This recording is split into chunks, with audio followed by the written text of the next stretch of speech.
So this morning I released a video, had the most views I've ever had. It's 25,000 views an hour. And take a wild guess what the topic is. Coronavirus. Yeah, it's a very hot topic right now.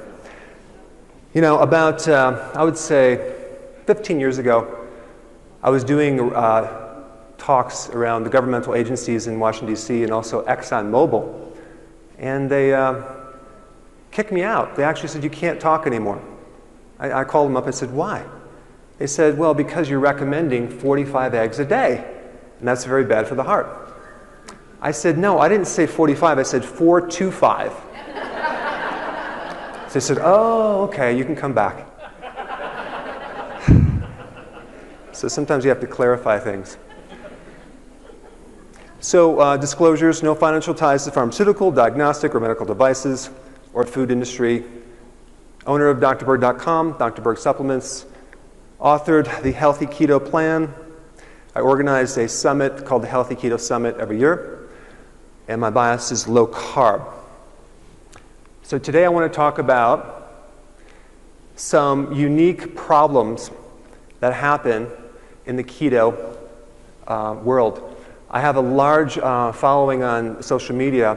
I have a Facebook closed private group of 300,000 people, and it's called my Keto Lab. I'm able to test different things to see what works, see what problems that people are running into, and gain a tremendous amount of understanding about what people are running into and what the solutions are. So I want to share today some common problems and solutions, one of the biggest ones being plateau. It's keto stall. So I want to talk about that first. So a couple things. One is that you have people who say, well, it's not working. I only lost 2 pounds. The first week I lost 6, and now I just lost 2 pounds. I'm like, well, you have to understand that is normal. So it takes a little bit of education at first to set people up. But there's different levels of awareness that you have to understand. You have awareness of the problem, awareness of the cause of the problem, awareness of the solution, and also of the correct solution. So, like I would take, like men, for example, they might have this huge belly, but they're not very aware that that is a fatty liver. They're just like, oh yeah, it's fine, I can deal with it. So I wouldn't necessarily go right into teaching them about what to eat, because that's too high level. So I really address people where they're at, and then build them up. And one of the things I found is that you have to teach them the basics of certain things. Especially like one guy came in, he goes, yeah, your program's not working. I tried it for 2 weeks and it didn't work. Well, it did work, but then it stopped working. Well, what did you do? Well, I stopped the diet. I said, did you think it was going to keep working if you stopped? So you really have to educate people from the very beginning. And so there's a really important, very vital principle that I talk about. And that is about, it's not lose weight to get healthy, it's get healthy to lose the weight. And this is so basic because looking at diabetes as a disease doesn't work as this is like this cause situation. It's the effect, of course, of high insulin. If someone does not understand this concept, they're very susceptible to doing the wrong solution. Very unhealthy programs.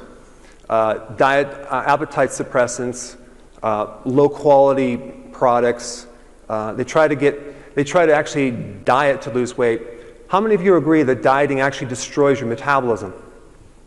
You take someone who's menopause, and you ask them, how many diets have you been on? It's probably been 10 or 12, and every time they do it, of course they're doing it wrong, it slows down the metabolism. So just because someone's losing weight doesn't mean they're getting healthy. It really depends on how they're losing weight. So there's some products that people think are healthy. You have, of course, the Slim Fast, hidden sugars. If you take a look at the ingredients, high levels of soy protein isolates, which are exposed to hexane, which in PubMed is a neurotoxin. And FDA has no ceiling of how much hexane is in there. Had a lot of clients come in that have done like programs like Ideal Protein, that really high in soy protein isolates, and end up with liver and gallbladder issues. So and they're hidden sugars as well. So it's a really important question that I always ask people to figure things out, and I think it's just, it's not emphasized. And that is, okay, when did this problem start? And what happened just before that? And you can get so much data. I had one lady came in with a heart attack symptoms. She's been to the hospital, spent $40,000 worth of testing, and nothing showed up. And then we find out, I says, well, when did it start? Well, 2 weeks ago. What day? Tuesday. What did you eat? She goes, oh, a big banana split. I said, okay. Laid it on my table, started doing some work on her. And it was basically just a congested gallbladder, backed up in the liver, causing heart pain. All the heart symptoms went away. So it's really, really important to find out what occurred just before you starting having that problem. I ask that question a lot. Maltodextrin, glycemic index way higher than glucose and sugar. So obesity is a symptom. It's not, if you focus on obesity, you're not going to be as successful. It's coming from too much insulin. So I have people focus on other indicators of health. I try to get them off the weight loss at first because they may not lose weight initially, especially if they have a slow metabolism. So I always ask them, how is your energy? Is your hunger going away? That's a good indication that the insulin is coming back in a good range. Carb cravings. If you still have carb cravings, there's a problem with your blood sugars. Is your belly shrinking? There are women that are actually menopausal that have a lot of atrophy. And it looks just like fat, identical. Because what happens after menopause is sometimes you have a spike in cortisol. Cortisol tends to turn muscle protein into glucose, and then it raises insulin. So you have this loss of muscle, looks like cellulite and fat, and they really adamantly want to lose weight, but this takes some time to heal this process. So in the process, they're building up their proteins. You know, it takes months and months, maybe even a year or two, to build up this protein back there where they're per volume, the muscle is heavier than the fat. So everything is shrinking. They're not losing weight. You just have to teach them that this is normal. They have to know that, so they're not setting themselves up for a loss. So the most important thing that a person could do to increase their health is to use their own fat as fuel. So there's several advantages of doing this. Number one, now you start running on ketones, and there's a lot of advantage. It's a superior fuel. More energy output, appetite suppressant, more efficient, better lipid profiles. Tumors can't consume ketones. Reduce oxidative stress, and more O2, less CO2. And then you have the benefits of reduction of insulin, which is the common denominator of so many health problems. I mean, inflammatory conditions, heart, of course diabetes, the fatty liver, high cholesterol, aneurysms, stroke, dementia.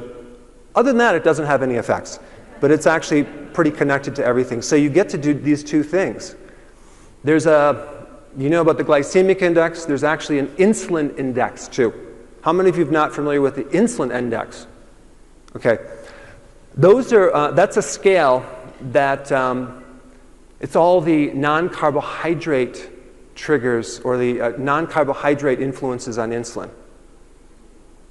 And of course, fat is the lowest effect on insulin, but lean, low-fat protein, like whey protein, is very high on the scale of the insulin index. And this is why the keto works really good, because you have higher fat. If you have a whole egg, for example, versus the egg whites, you have a much less insulin spike. And this is important, just understanding what we're trying to do. We're trying to create as much health benefit by the reduction of insulin. And so you have the lowering of carb. We don't want to be afraid of fat. And we need to understand that scale, but we also want to look at other ways of decreasing insulin. And one of the biggest ways is fasting, intermittent fasting. Fasting is not low carb, it's no carb. And what happens, there's a little hormone called the GIP hormone in the small intestine that gets activated every time you eat, no matter what you eat. So if you don't understand that, you may not put emphasis on fasting and realized that that's really important, especially in the helping people with really resistant weight problems. And that's very beneficial. So the combination of both of these are vitally important. Insulin is a dominating hormone. In the presence of too much insulin, a lot of the other hormones are suppressed, especially growth hormone, insulin-like growth factor. And then you get, when you consult people, you get this thing where you find out they're on sort of keto. How many of you ever had clients that are on sort of keto? Yeah. I'm not losing weight. Well, what are you doing? Well, I'm on sort of keto. Well, keto is like, you can't be on sort of keto. I mean, it just doesn't work. It's like a switch. There's going to be a point where you're not going to get into ketosis. There's a certain amount of carbohydrates that you need to go below. And if your metabolism is low, it has to be even lower. So I know this might be hard to believe, but some of your patients or clients do cheat occasionally. And they don't tell you that they cheat. They keep it a little secret. How many of you have ever had that happen? Once. Once before? So what happens is they keep it a little secret, and they do it again, and do it again. You're coaching them, and you go, they're not getting results. What's interesting about this is they tend to be a bit critical to kind of justify it. And so I have learned in practice, I have an advantage of being in practice for 29 years. I work with so many people that I see this common scenario that happens. If a client comes in that's not progressing and they're critical, like they'll say, well, you know, I really don't like the color of your walls, and your secretary is just so rude, and I'm not losing weight. And I go, thank you very much. I have a question. Is there anything that you're eating that you shouldn't be eating? I look them right in the eye and they'll do this. Like, no. They look down. You know right there they're not telling the truth. So I don't make them feel guilty. I say, well, what do you think about when I ask you that question? They go, well, I did have a little ice cream, but it was organic, you know. I said, okay, good. Anything else? Potato chips. But I didn't have that many. I go, okay, how many do you have? Well, I did have a bag, okay. And I just keep going. Anything else? And you will be shocked to find out these guys are consuming massive amounts of junk food on the side. Found out this one lady, she was doing literally, I think, a whole bag of Oreo cookies every single day.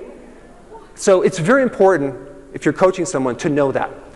Because if you don't know that, you're going to be trying something else, and they're going to eventually leave, and you're going to be chopped liver. So I spend a lot of time just keeping that communication line open so there's no secrets. I don't care if they cheat. Just tell me. I want that communication line open. So for those people that have a very slow metabolism, and I know you have some clients that no matter what you do, they just can't. Nothing works. Okay, let's put you on a 500-calorie diet. Still doesn't work. Have you exercised more? Oh, it doesn't work. Strict keto, it doesn't work. You ever have a client like that? Yeah. They're usually menopausal. They usually have the thyroid removed, the gallbladder removed, they're pre-diabetic, and they have a history of many different diets. And now they end up in your office, and you're like, okay, what do I got to do with this? So what I will do is I'll do all the things I told you, then I'll start to go down the list and start to really beef up, no pun intended, the intermittent fasting. So I will decrease the frequency of eating, and I'll have them fast longer. There's a really important rule that I tell my clients, and also even on the videos right now, is that don't eat if you're not hungry. Do not eat if you're not hungry, because then you're going to be hungry when you eat, because it stimulates insulin. So then the blood sugar comes down. So it's so simple. And so these individuals, what happens is they're going a long period of time, and I told them they have 2 meals a day. I said, are you hungry? No. I just eat them because you told me. I said, okay, let's go to 1 meal a day. All right. And I'll do that. Are they progressing? Sometimes they're not. They're not really seeing the changes that they really need, and they have maybe a huge belly. And you just have to come up with something that's a little more powerful. So I'll do this, kind of a stair-step method. The first thing is I'll take their breakfast, and I'll say, hey, listen, if you're in the morning, if you're not hungry, just don't skip it and start pushing it forward to lunch. And so pretty much the breakfast is gone. And so they have lunch and dinner. And then what I'll do is I'll take the lunch and the dinner and I'll start squeezing them together. And to the point where it's like a 4-hour window. Most people do very, very well with this. And I do have quite a few people doing this on my lab with tremendous amounts of success. Some people need to do 1 meal a day. The key is making sure they have enough nutrients in that meal, to prevent things like hair loss, which I will cover. Now, some people need to go even a little bit longer. Not everyone, but I have put people that fast to the point where they're eating once every other day. Now, as long as their energy is good, they're taking the nutrients, and you'll see that they'll finally start to change. And I have had a handful of people who were consuming 1 meal every other day, make sure they do the sea salts and electrolytes, and they finally, after all this time, start losing weight. So their metabolism is so efficient that this is what they need. And it's not that they're starving when they're not eating, they're basically eating their own fat when they're not eating. And that's the concept that you have to get across, is that you are eating when you're not eating, you're just eating your fat. So, sleeping. Interesting. Had a lady who, she lifted 3.5 million pounds at the gym over the course of a year and lost 1 single pound. And she came in very depressed, and I found out she was not sleeping. She was actually on the right, she was eating pretty good, but she wasn't sleeping. So I actually worked with her with sleeping. I actually told her to stop watching the news right before bed. That was the big problem. I told her to start taking calcium magnesium. I did some work on her, and she started sleeping like a baby, and that was the only time that things started to kick in. She lost a lot of weight, great before and after. I mean, don't underrate sleep. Like, my wife and I went on a trip recently because we were like completely pale and white in January, so we went to the Bahamas, to this little remote little island where they have like no internet, no reception, and it got dark around 6:30. There was nothing to do, so we went to bed at 7 o'clock. And I said, well, let's just go to bed. We go to bed. We think we slept for 13 or 14 hours. I've never felt that better in my life. It was amazing. So, I mean, I've been running on maybe 6 hours, if that. Just getting more sleep can create huge changes in your blood sugars in your body. So I need to do more of that. Okay, stress. Yes, that can affect you. I think out of all the stress people have, a lot of the stress comes from other people. How many realize that people can stress people out? Certain personality types.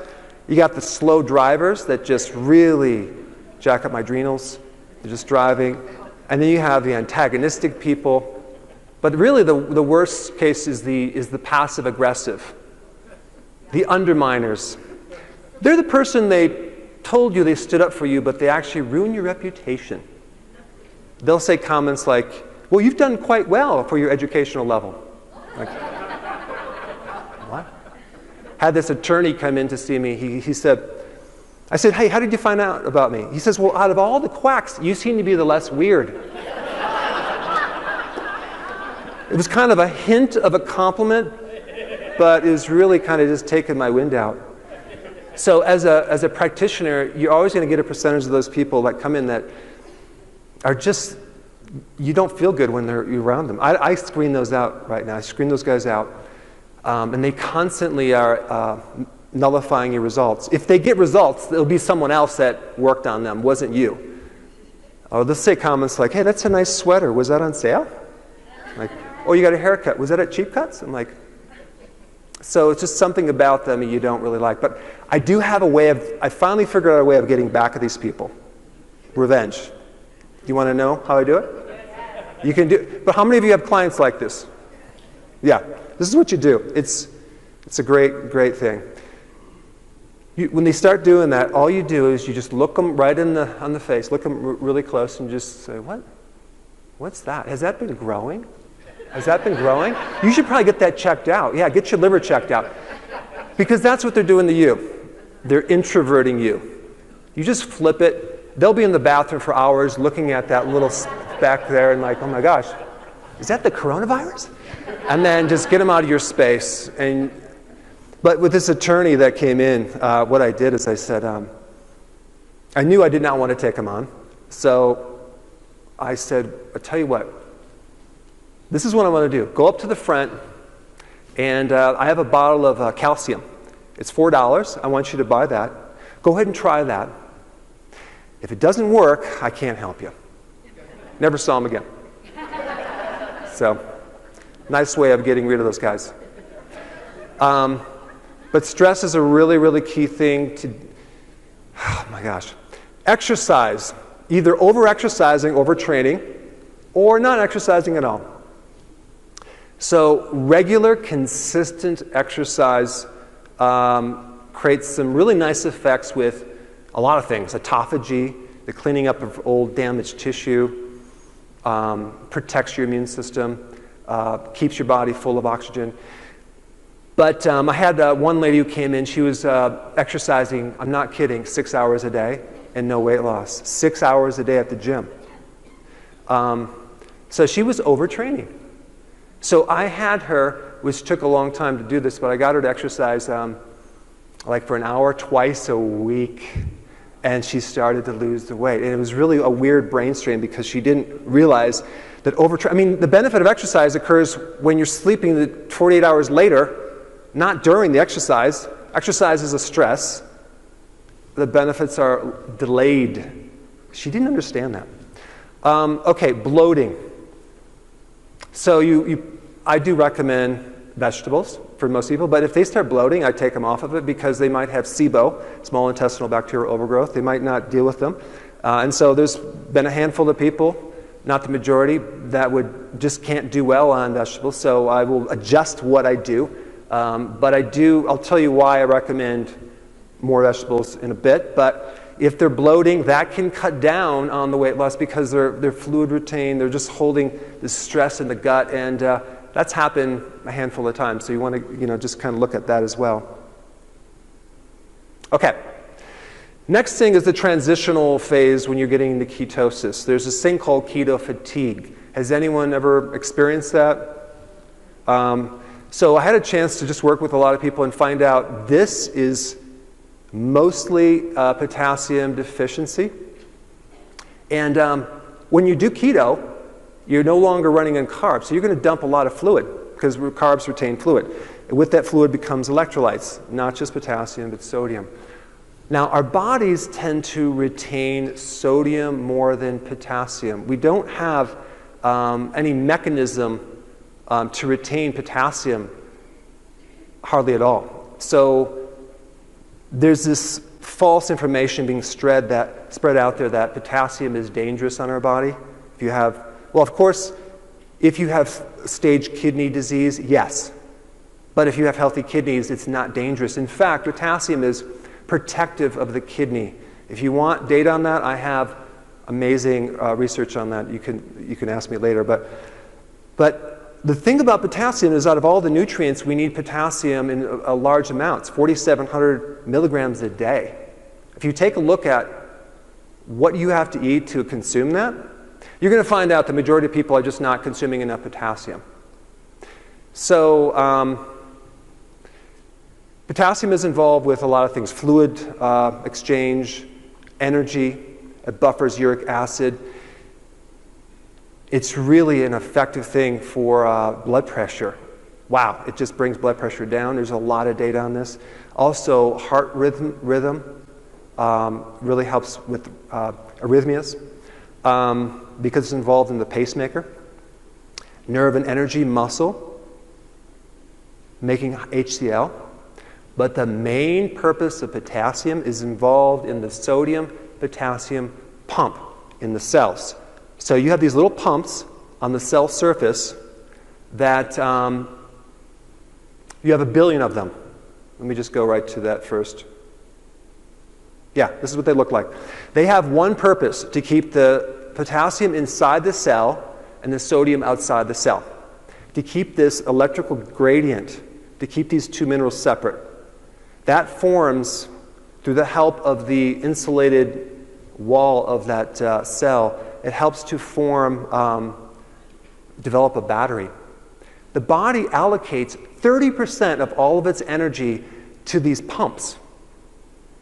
And what this electrical energy does is it activates the nerve and the muscle tissue. So if you're deficient and this pump doesn't have enough raw material, you're going to get weakness and in the muscle and things like that. And so this is on Wikipedia, so you know it's true.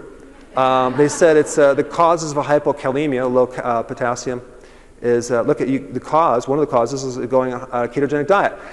I don't know if I believe that, but I do know that you'd lose fluid with this, and so that could be the reason why. Also, one of the big symptoms of hypokalemia, the first one is feeling tired. So if you're into exercise and you're doing endurance exercise, if you take a little more potassium, you're going to find you can go a lot longer too, because your cellular pumps are recharged. So to prevent that, I recommend foods that are high in potassium on the ketogenic diet. I don't want to get too much into this, but the potassium and the insulated phospholipid layer on the cell acts as a capacitor, which basically stores electrical charge. Your cells are batteries. And if you divide the amount of voltage, which is 150 microvolts inside the cell, by the thickness of the wall, which is very small, it can yield electrical fields in excess of 200 kilovolts. That's 200,000 volts. So certainly enough to break down any most insulators. So if you compare that to anything like underground cables, it smokes anything else. So your cells are just amazing how it can generate this incredible amount of voltage and activate muscles, and if you make sure that you give it the right nutrients. Beet tops have the most potassium. Per cup, 1,300. So, I mean, I don't consume beet tops, so it's spinach. The problem with spinach that I have on the keto is it's high in oxalates. If you're prone to kidney stones, I have them avoid spinach. Brussels sprouts, 600 something, cabbage, 300, tomatoes, 400, Swiss chard. So you can see avocados, 830 milligrams, asparagus, 400. So typically speaking, you're going to get a little more potassium with greens. But you can also get them from lamb. You can get potassium from lamb, 268 for 3 ounces. Canned tuna is 280. Brown steak, 3 ounces at 300. So you really just have to, you should probably yourself or with a client just start calculating how much potassium is a person really eating, and you may find that it's not even close. And so you may want to substitute with calcium citrate or another type of calcium. I'm sorry, potassium. Okay, keto flu is purely a salt deficiency, sodium or chloride. No one's really talking about chloride. Salt is composed of 40% sodium and 60% chlorides. Chlorides are really necessary to make the hydrochloric acid. So it's a very important mineral, just as sodium. So when you do keto, you do need more sea salt, and so that will take care of the flu-like symptoms very quickly, and also weak muscles. Here's another gem. If you don't know this, this is a no-brainer. You're going to have clients come to you that have peripheral neuropathy, and it's a really good remedy that seems to work the majority of the time. Because hyperglycemia depletes vitamin B1. And B1 is involved in making myelin sheath. It protects the cells against the complications of high sugar. It's considered a nerve vitamin. When you're low in B1, you get neuritis. You get that excessive thinking, and like nervous anxiety. I like the best source of B1 being nutritional yeast. It's more of a natural type. It rids lactic acid. So if you put someone on metformin, one of the side effects, it's rare, is lactic acidosis. B1 reduces that complication. So if you have someone on metformin, if you have them on B12 and B1, that would be very smart.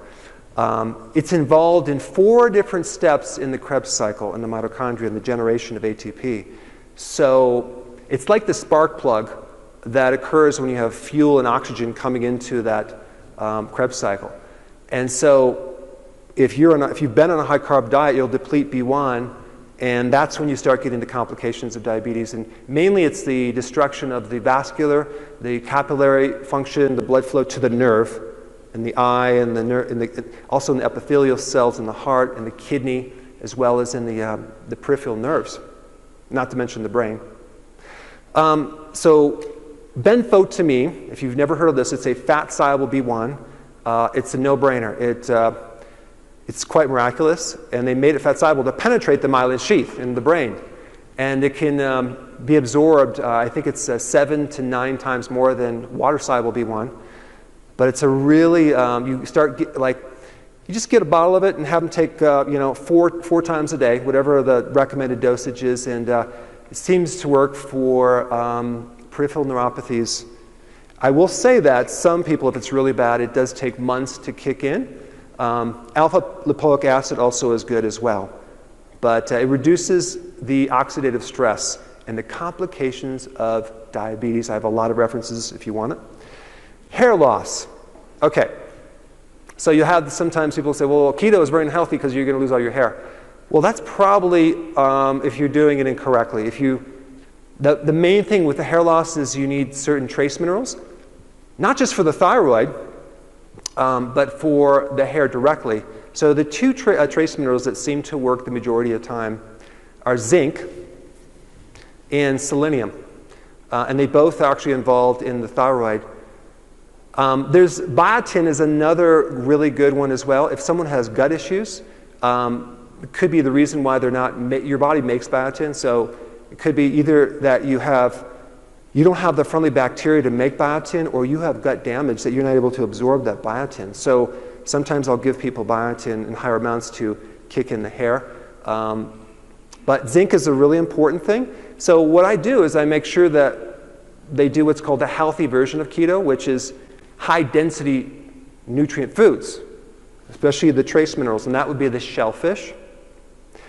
These are high zinc foods, tuna, eggs, pumpkin seeds, lamb, fish, as well as selenium is another important one. Selenium is probably one of the most important trace mineral antioxidants, really important in the thyroid, especially Hashimoto's, because you have all this inflammatory reactions and to counter all that free radical damage that's happening with hydrogen peroxide. And so selenium is really important. And where do you get it? You get it actually in fish and seafood. So this is just a chart to show you the mercury. Some people are concerned about mercury. As long as you have enough selenium, it'll counter the mercury. So the 3 types of fish that you wouldn't want to consume would be pilot whale, which I know I really love that, mako shark, or swordfish. But everything else is pretty good, so you don't necessarily have to worry about that. Selenium, tuna, Brazil nuts, eggs, sardines, halibut, sunflower seeds, spinach, and beef. Shellfish, you can see that different nutrients contain a lot of different trace minerals. So a well-rounded meal would be fine. Shellfish, I think, is great for keto, as long as it's healthy version. Key additional, because I'm trying to go fast because I can see the time's running out here. Key foods, I do recommend a small amount of dairy for certain people, but if they start getting acne, if they have problems with fibroids, if they have a prostate problem, I'm going to take them off dairy. But because I'm from Wisconsin, I like high quality dairy, and of course I do the grass-fed organic. At Halloween, we gave out these little mini packs, and these kids just don't come back anymore. I don't know why. I want to thank you for coming and listening, and have a wonderful afternoon. Thank you very much.